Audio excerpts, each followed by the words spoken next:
number one thing that senior management wants to talk about, no matter what you're presenting as a product, what do you think it is? What's the one thing that keeps them awake at night? What topic? Not money. Well, it is, but they don't tell you that. They always want to say what? Safety, safety, safety, safety. And while safety is important, and folks, I am not saying that it shouldn't be important at all. In fact, if it's your number one priority, hats off to you. But it's not the only thing. Would you all agree that if we don't produce, we have no need for safety? So we got to kind of balance this thing. We've got to figure out, okay, we do need to be safe, but we need to be reasonable as far as how safety plays into our product or what we do.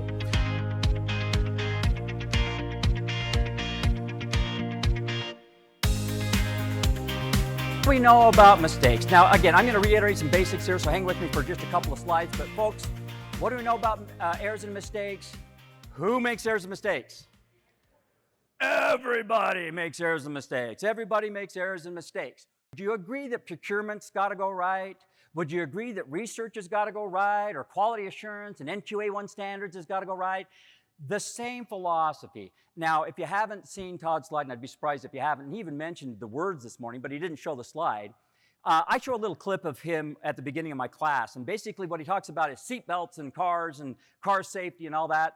And he gives you an example. He says, and he's, again, repeating his words from this morning, safety is not the absence of events. Safety is what, folks?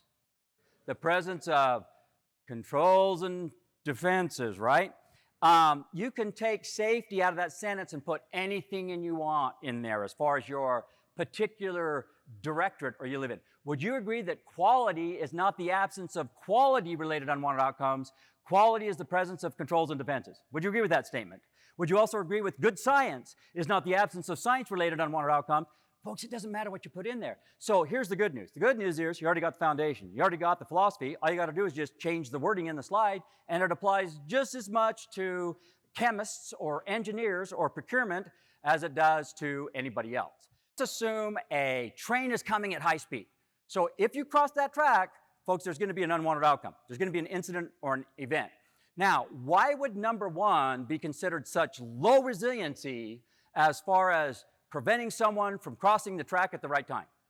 Let's state the obvious here. What do you think? Because it's totally depending on what? People. And we know people eventually do what? Make errors and mistakes. So if you were to have to cross that track numerous times per day for the next 20 years, it's not a matter of if, it's now a matter of when. Yeah. Now, why is 2 a little more resilient than 1? At least you're giving them something. There's a sign, there's some sort of a notification, and then 3 is even better than 2, et cetera, as you move all the way up to, let's just remove the human interaction altogether. Now, this is very important. I'm going to talk about accountability in a different way than it was explained to you earlier. I'm going to talk about 2 different levels of accountability. There's accountability of the individual contributor, which we all are that at some point, but also the ownership of the process you're using, the procedure, whatever it may be.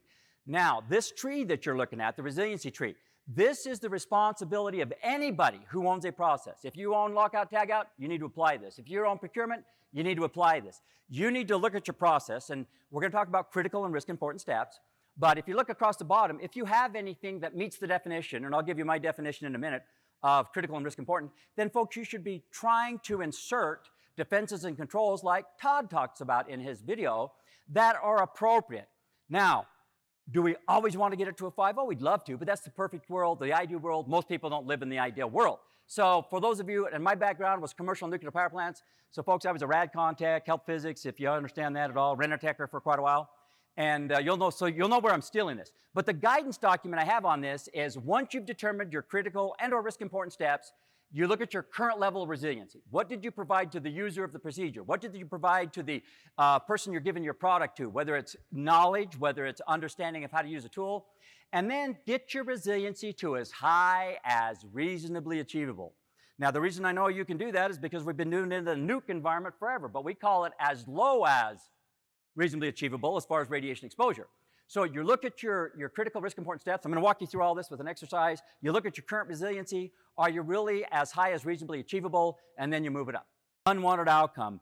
I don't remember the exact year that my slides changed, But we used to say that the purpose of human performance was to prevent events or incidents or accidents or operational upsets as a result of human error. We now say unwanted outcomes. Let me tell you why.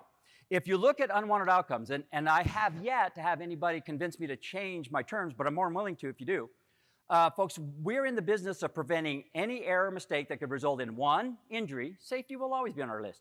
2, mission interruption. Or 3, physical damage. Damage to an equipment, a process, a procedure. And here's why I did that. For years and years, I had people attending my courses that basically exempted themselves from this because they weren't safety. They weren't doing big operational upsets. They weren't operating a crane.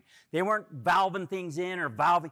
I work in an office, and I used to always get, maybe I could get a paper cut or maybe I could trip on the carpet. So we really did a disservice, but that's why we ended up with these 3 unwanted outcomes. I don't care what you do for whoever you work for, even if it's for yourself, folks, every one of you produce a product.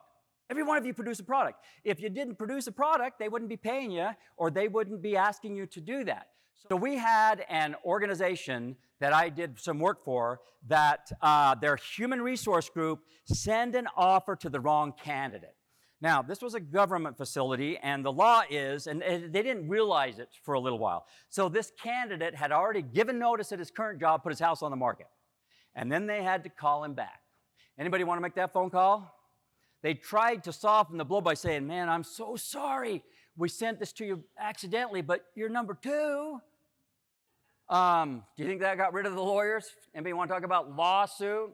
So which of the 3 would that have fallen in as far as an unwanted outcome? Injury, mission interruption, or physical damage? Mission interruption, reputation of the HR group, reputation of the HR rep, reputation of the company.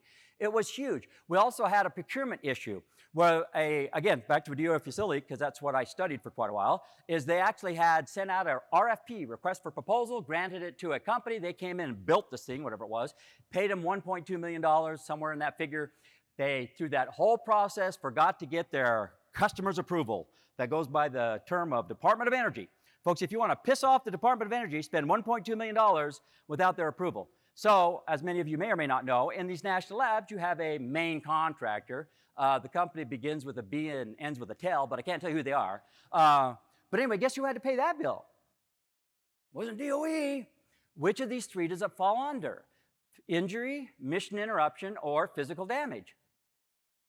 Mission interruption. So what we found was, back at the Idaho National Lab, and again, my daughter Brandy's working there now and some other folks that I know, but we found that it only took about a year before the request for the traditional stuff, which we still do, injuries, operational upsets, turn the wrong valve and all that, man, it went way over to the mission interruption stuff. As far as, and it was talked about this morning. Remember, and I want to make sure I get his name right, Bill Furman this morning talked about a news release that it went out, or they didn't want it to go out, and it was like, oh my gosh, what a big bad day. Which of those 3 would the news release have fallen under?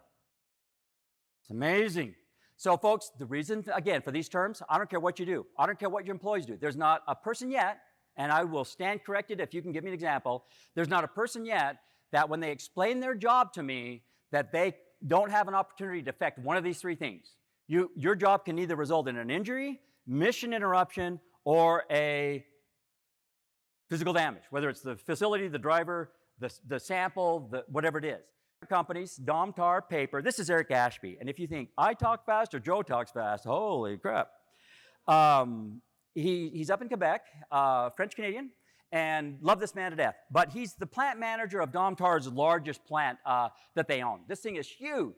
And I was invited to go up there and do a practitioner class for his employees, and him and I just clicked. I mean, it was like he just instantaneously loved what we were presenting and talking about and getting into. And so he took it probably to the furthest degree I've seen a company do it as far as truly a business initiative, integrating it into everything because of all the things I've already said and I've already produced. As a result, this is some of the things he did. So if you go out into their plant, they have different paper machines, they've got different stations for this, and if you were going to work at overtime, let's say that Eric came up to you and said, I need you to work overtime on paper machine number 3. You would actually be handed a little pad, and this pad's got all of your history, work history in it, what you've done for the last months, years, the last time you did it, how you operated it. And it used to be a barcode. I think they got the new, what is it called, QR code now. But you walk up to the machine, and you basically snap a picture of the code, and on that, it's going to detect the last time you did this, the last time you ran this. Now, let me ask you a question. Folks, what, as far as some of our basic principles, be it air precursors, latent conditions, performance mode, which of those three things will that kind of trigger by snapping the last time you ran this machine? Performance code, right? Or performance. Because if it's been a while, you're not in skill-based anymore, you're in what? You might be in rule. If it's been a long time, you might be in knowledge-based. And by the way, then you have to, depending on what you put in there, and not what you put in there, but what it tells you as far as your history, folks, it actually determines whether you have to watch a 3-minute tutorial or not. If you ran it yesterday, probably don't need to. If it's been a month, you have to watch a 3-minute tutorial, and guess who made the 3-minute tutorial? The person who runs it day in, day out, that can tell you if you don't kind of lift it here a little bit before you shove it in, even though the procedure doesn't address that, if you don't do this, it's going to jam. And you're going to be spending half the shift trying to get the paper pulled back out, whatever it is for that.